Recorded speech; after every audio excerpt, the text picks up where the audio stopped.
What do dolls, trolleys, and hair dye have in common? You're about to find out in this Fun-Sized Felony.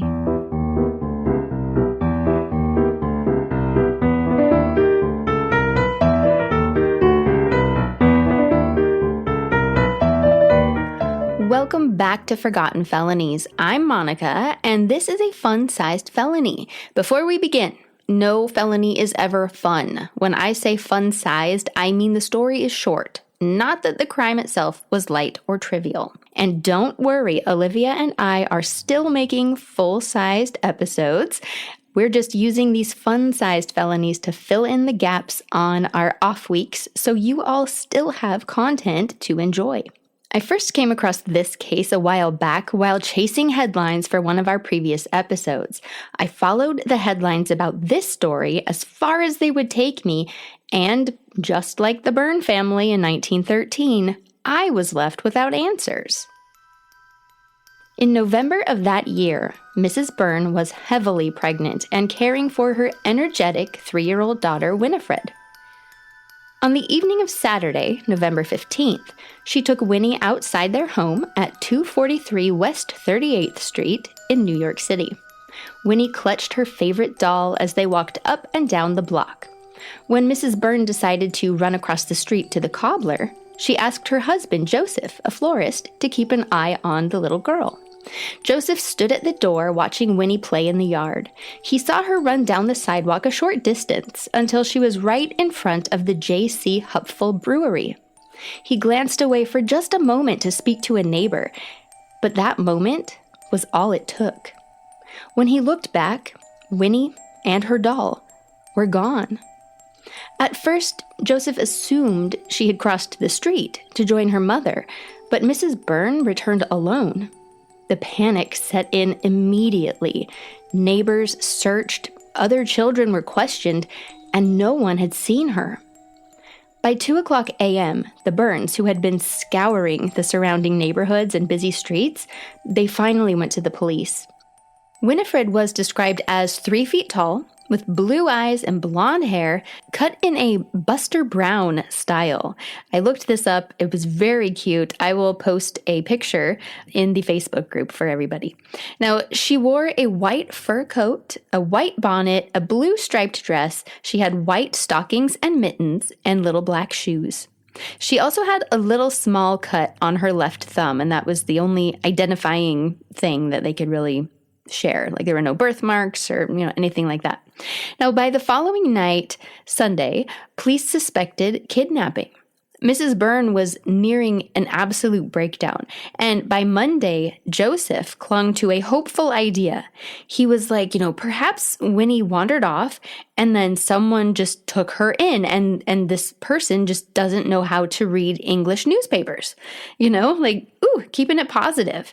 He thought, they're feeding her and they're caring for her just fine until they can find her parents, right?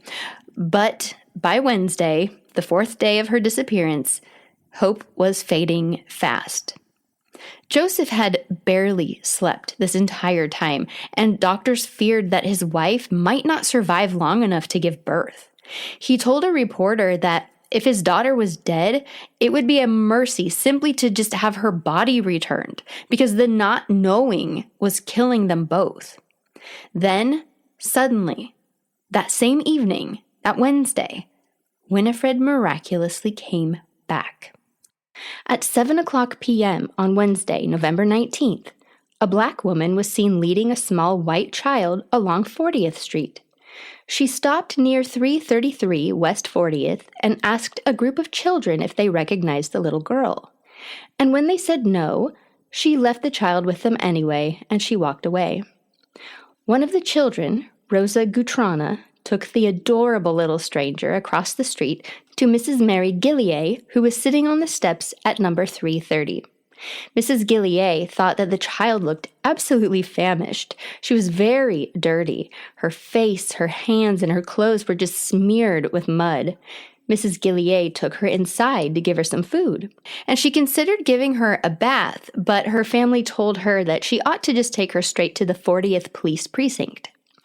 The jail matron at the precinct decided to give her a bath, and she was just finishing up the bath when two detectives came walking in. Well, they recognized Winifred Byrne right away and called Detective Finn over at the 35th precinct. Finn rushed right over to the Byrne home. Joseph Byrne, having been worried sick over his lost daughter for 4 sleepless nights, grabbed his hat, he took the stairs in 2 jumps, and then he ran all 10 blocks across town to the station house. He ran so fast that he actually lost his hat along the way. He dropped to his knees when he saw his little girl. It was indeed his daughter. She was alive. But something was wrong. When little Winifred had run down the street the previous Saturday evening, her Buster Brown haircut had been a light blonde. Joseph Byrne's little lost baby was now a dark brunette. When asked where she had been, Winnie said that a big man took her hand, gave her candy, and rode a trolley with her. She said she stayed with the big man and a nice lady. She said the man brought her back and then runned away. And that was all they could really get out of her. One article said that it seemed as though she'd been told not to say anything, while another said that she seemed to simply not really remember much more than that. She wore the same dress she'd disappeared in, but her underclothes were gone. Her jewelry and her doll were missing, and there were visible stains of hair dye on her arms. Mrs. Byrne, despite her daughter's return, remained gravely ill. Newspapers again warned that she and the unborn baby might actually not survive this. Police searched for the woman who had brought Winnie back, but she was never found. She never came forward. And that is where the story ends.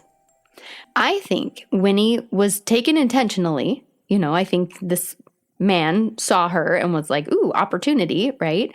He lured her with candy, took her for a trolley ride, and hid her away. And I think her hair was dyed because he wanted to keep her. And I think the article that was published that Wednesday, the one that said Mrs. Byrne might die, and the unborn baby is going to die because she doesn't have her daughter, I think that might have changed everything. I think maybe that's why Winnie was brought back. I think the man returned her to a somewhat close-ish area to where he had taken her, and he literally just let go of her hand and he ran away. That was him, returning her, making sure he didn't get caught. Here you go, stay here, and he ran away. And I do not believe that the black woman was involved at all, personally. I think she happened upon this tiny, dirty, little starving girl and tried to get her somewhere safe. And I think that she may have been afraid to come forward afterward when people were actually looking for her, because it was 1913. And that fear would have been justified. They probably would have assumed she was involved, right? Or maybe she did come forward later. I don't know, because the papers never printed another word about it. Now, I searched for a lot of things. I have a lot of little secret ways to find the things that I want to find, and one of them is to search for their addresses. You can find a lot sometimes because back then they would put in people's addresses with anything. Like, this person who lives at this address did this thing, right? So their address was in these articles. So I searched for the address, and less than a year later, somebody else was living in their house. And fun fact, the reason why that guy was in the paper is because he murdered somebody. Yeah, maybe that'll be another fun-sized felony. We'll have to see. But yeah, they weren't there. They weren't there, and we can't find them. I asked Olivia, chase these people, find where they went. Where did they go? And they're gone. They're gone. I think they went to Ireland, because I found a lot of people with that last name and a lot of obituaries of people with that last name from that time, and all of them had been born in Ireland. And so I think maybe they had been from Ireland, and then this happened, and they were like, we're leaving, and they went back. That's what I think. But I have no idea. We have no idea where they went. I don't even know Mrs. Byrne's first name. I got nothing. Actually, I don't even know the dad's first name because it was Jacob in some places and Joseph in others. So, Winifred Byrne, she came home alive. Her doll didn't make it though. Somewhere in New York City in 1913, a 3-year-old's favorite toy was left behind.